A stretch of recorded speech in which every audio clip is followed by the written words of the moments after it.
Son las 7 de la mañana con 32 minutos. 32 minutos. Siente el ambiente húmedo de la ciudad de Guayaquil después del torrente aguacero que puso como violencia. Y aquí hay que hacer una reflexión.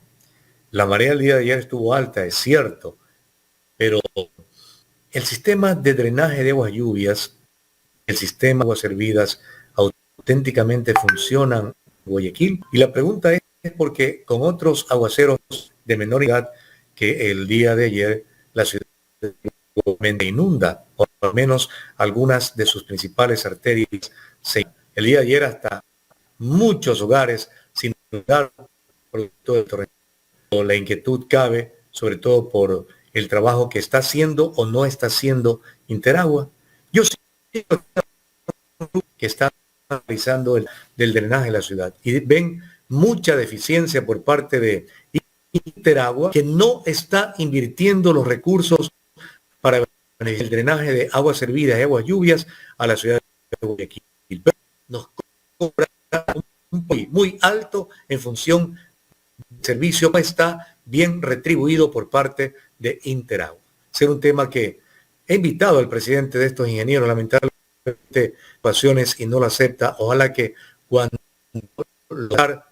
demuestre con las imágenes que me envía, con los videos que me envía, cómo se vierte agua de industrias que están contaminando no solamente el río, también el estero. Y estamos, ¿qué hace la institución que tiene que velar por aquello, como el municipio? Estaremos oportunamente preguntando aquello a los entendidos. Ahora vamos a conversar con el licenciado Rodrigo Gómez, analista agropecuario, económico y político y representante del sector empresarial ante el Consejo Nacional de Salarios. ¿Cómo está, don Rodrigo? Buen día, gracias. De Noticias, Orlando Murillo lo saluda. Orlando, muy buenos días a todos quienes nos están siguiendo en la entrevista. Y lamento profundamente los hechos de Guayaquil ayer, y no solo Guayaquil, realmente los aguaceros torrenciales han generado efectos graves en muchas ciudades a lo largo del país. Dicen que esto proviene por el ciclón que está frente al norte de Perú, que también afecta con las lluvias del litoral ecuatoriano, el sur y centro del litoral. Y, bueno, no ciclones ni huracanes acá en el Ecuador, pero en cambio tenemos un presidente que no actúa ni tiene planes para invertir, no obstante la riqueza que advierte él mismo en la reserva monetaria que tenemos. Y tenemos también una asamblea que con leyes, el superar la inseguridad, el superar la falta de trabajo, más bien tiene jodidos, perdóname la expresión, a todos los con una falta auténtica de planificación también a través para superar las deficiencias que tenemos. ¿Cómo usted analiza de su lado, don Rodrigo, esta situación que le planteo? A ver, creo que hay varios aspectos. El primer aspecto, yo comenzaría por el aspecto político. Movilizaciones, paros, amenazas no abonan a que nadie quiera invertir en Ecuador. Papá gobierno no tiene que responsabilizarse de todo. Muchas veces lo que tiene que hacer es permitir que se pueda trabajar en paz.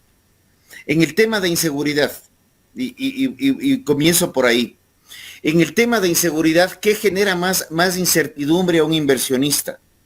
Que haya inseguridad al igual que ha habido en Colombia, al igual que hay en México, al igual que hay en otros países, o que ciertos grupos o ciertos dirigentes de movimientos sociales te paralicen el país porque se encapricharon.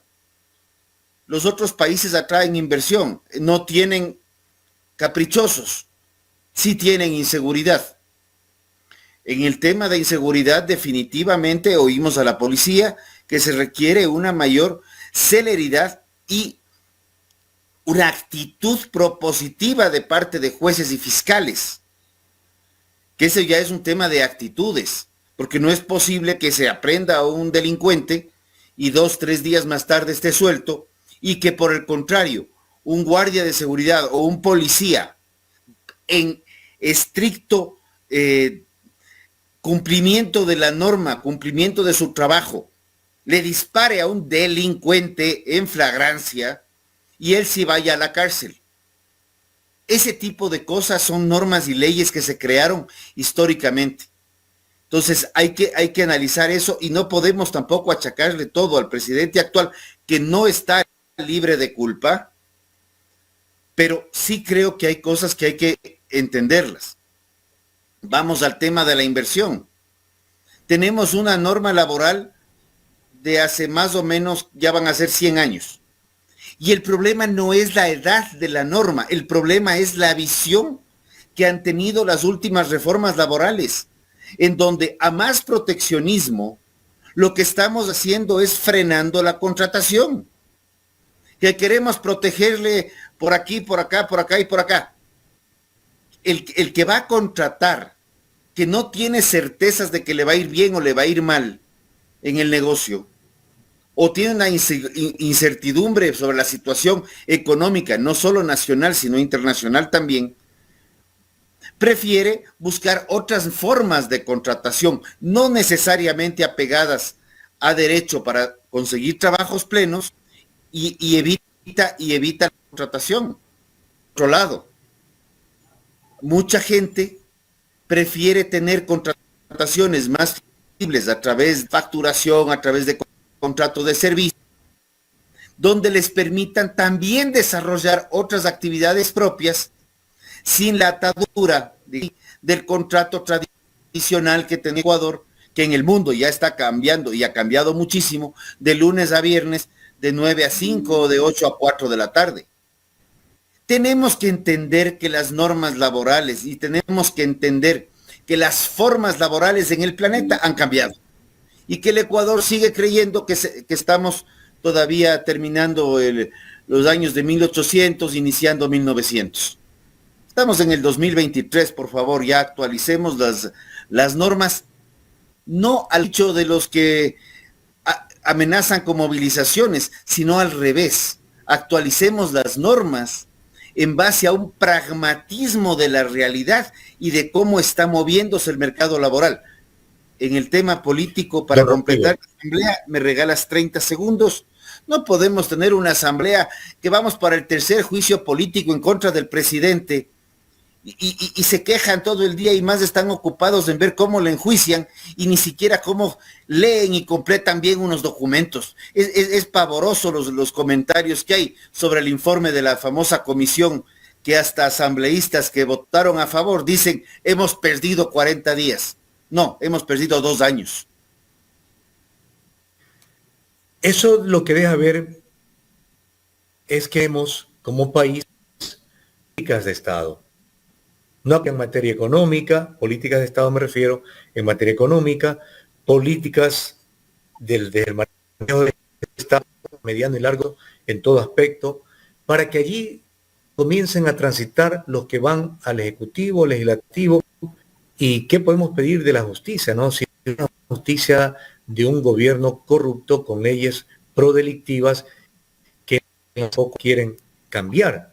Y le planteo esto, don Rodrigo, porque quita nuestro, en Perú, tienen ya como un par de meses, si no me equivoco, en una convulsionada situación, varias ciudades del país, porque los señores enviaron al presidente que está hoy encarcelado,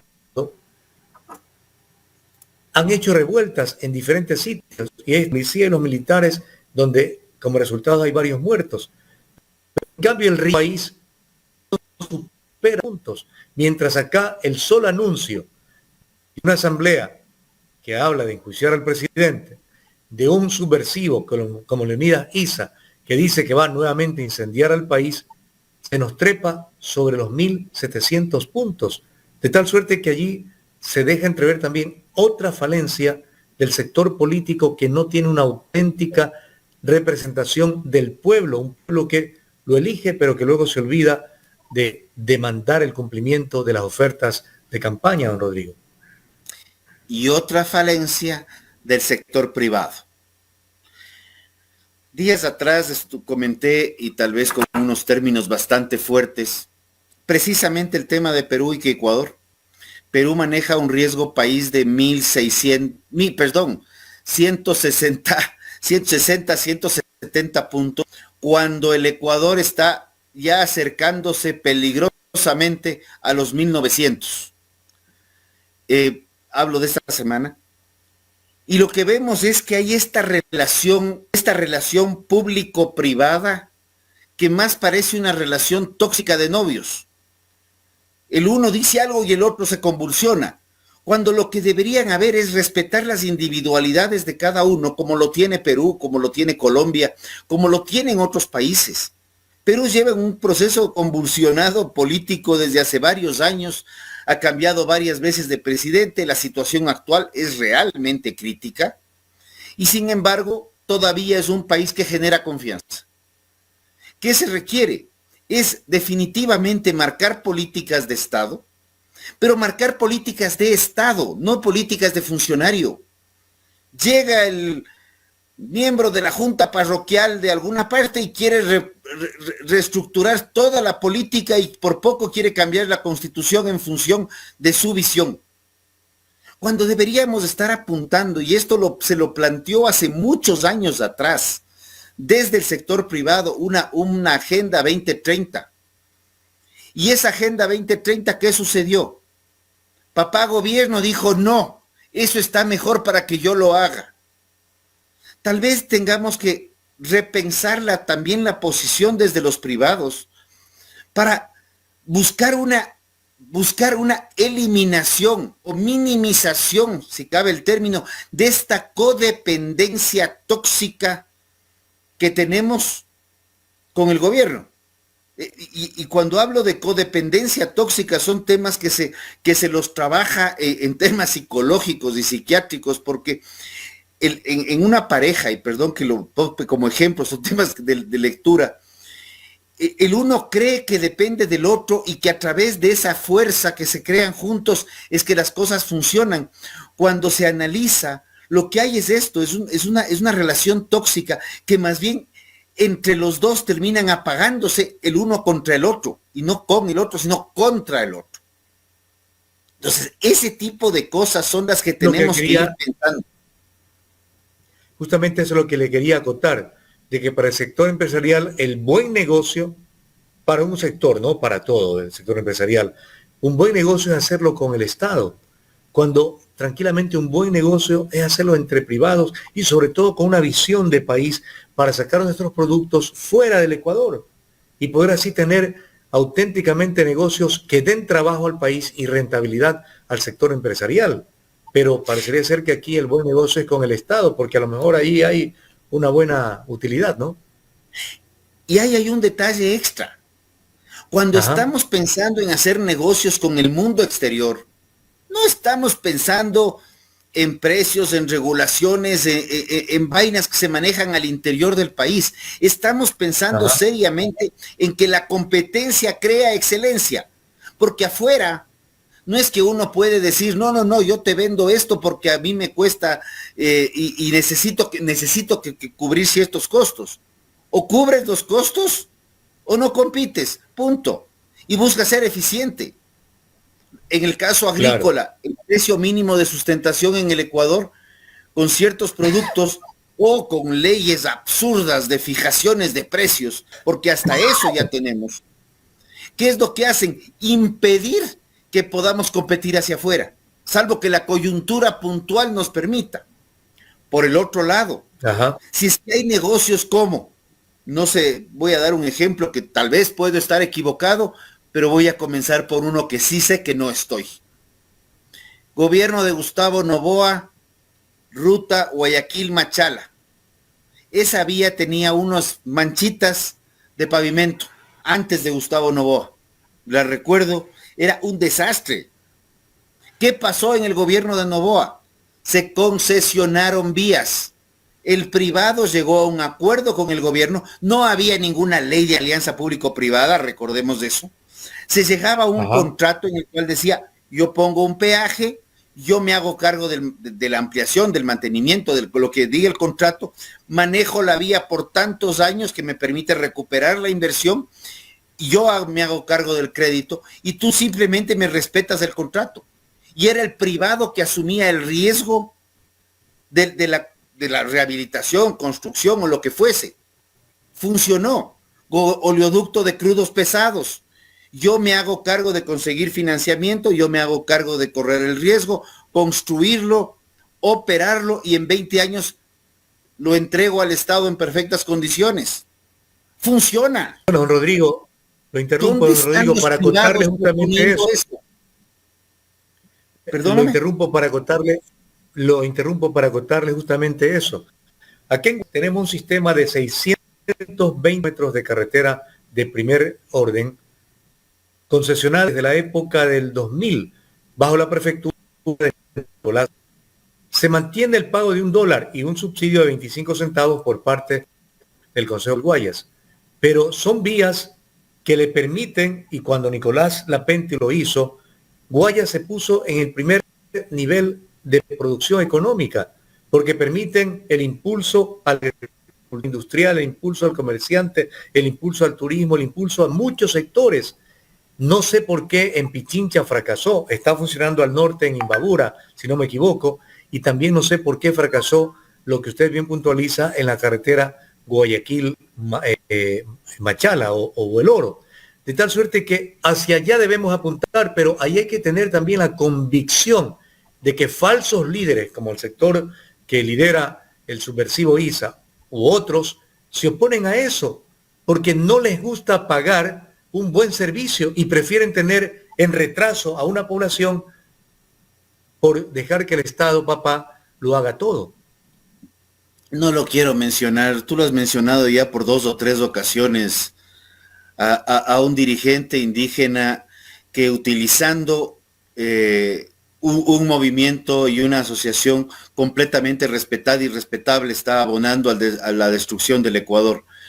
Pero no nos quedemos con ese, dejémosle a un lado. Ajá. Si tú planteas en la costa, en las vías que me has hablado, de $1 el peaje y 25 centavos de subsidio, subirle a 1.25, los privados saltan al techo. Y yo les pregunto, cuando van en esas vías llenas de huecos, como lo que pasa en la Payatanga Colta, subiendo de la costa hacia la sierra, y se les revienta una llanta, se les destruye un amortiguador, se quedan sin dirección, se chocan, ¿cuánto les cuesta? ¿25 centavos extras o un par de miles de dólares extras? Seamos pragmáticos. Ajá. Démosle las competencias al privado en lo que pueda. Compartamos competencias con el público en lo que se pueda. Vialidad, que pague quien usa. Porque además, a una vía de primer orden, de primera calidad, le ahorra costos en llantas, en combustible, en embragues, en amortiguadores, en dirección, tiempo, etcétera. Tiempo. Ni siquiera le he puesto el tiempo, gracias Orlando. El tiempo vale oro y ese no se recupera por nada del mundo.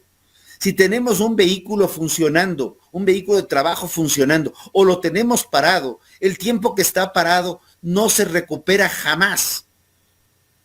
Pensemos en este tipo de cosas, pero ahí es donde yo también llamo la atención del sector privado.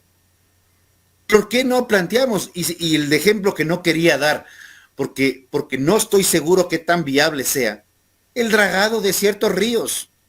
¿Por qué no hay empresas que le planteen, oiga, en vez de que usted esté esperando que la barcaza o barco o transnave o lo que fuera, que llega pero que nunca termina de llegar, se le baja, no sé, se le bajó la llanta en el camino, se le dañó la suspensión en el mar, no sabemos, pero la barcaza que trae la draga para daular no aparece.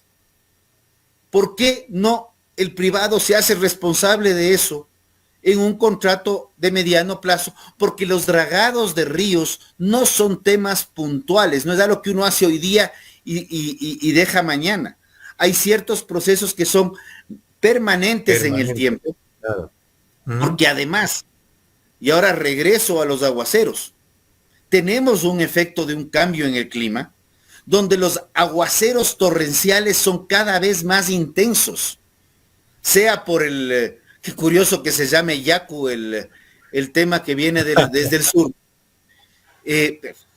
Casualidades de la vida, yo no le puse nombre, pero esa tormenta que viene desde el sur, que está aparentemente generando estos conflictos, pero este año, pero tuvimos 3 años de niña, en donde hemos tenido impactos importantísimos en clima, y esos impactos ya no están siendo tan predecibles. Hay un cambio en el comportamiento climático poniendo climas más extremos.